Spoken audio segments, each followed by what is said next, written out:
Alors bonjour à tous et bienvenue dans cette vidéo qui va débriefer l'UFC on ESPN 63 qui s'est tenu le 14 décembre 2024 à Tampa en Floride.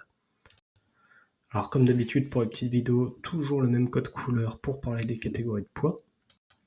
Alors qu'est-ce qui s'est passé à cette UFC? Alors le premier combat qui va nous intéresser, c'est celui de Maverick qui devait affronter initialement Cortez lors de cet événement, mais cette dernière s'est retirée du combat pour des raisons non spécifiées. Donc c'est Horse qui accepte le combat un peu en dernière minute.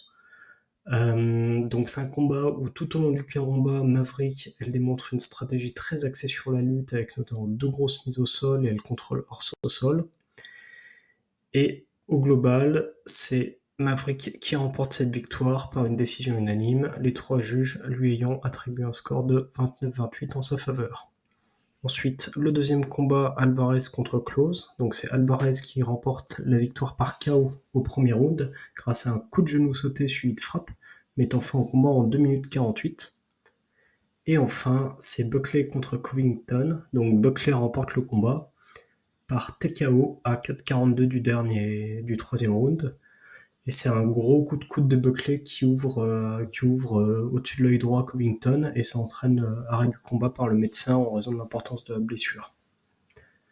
Voilà pour les 3 combats qui ont marqué la soirée et qui ont des impacts sur les top 15 UFC. Donc maintenant on va regarder les impacts sur les top 15 UFC. Alors tout d'abord on va commencer par les poids mouches féminins.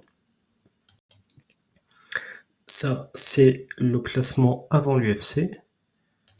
Et donc après l'UFC, on peut voir que la victoire de Maverick va la faire rentrer dans le classement. Il y aura un petit changement par le panel sur un petit échange de place.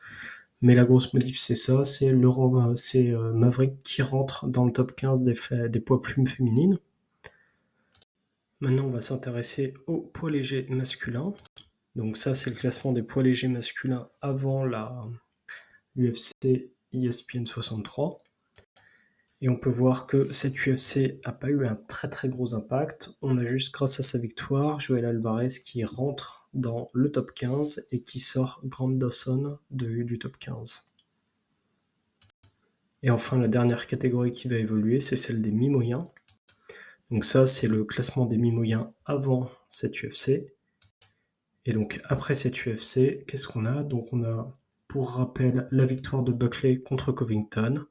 Et bah, ils échangent de place et leurs records sont modifiés et c'est les seules modifications qu'il y aura sur cette catégorie.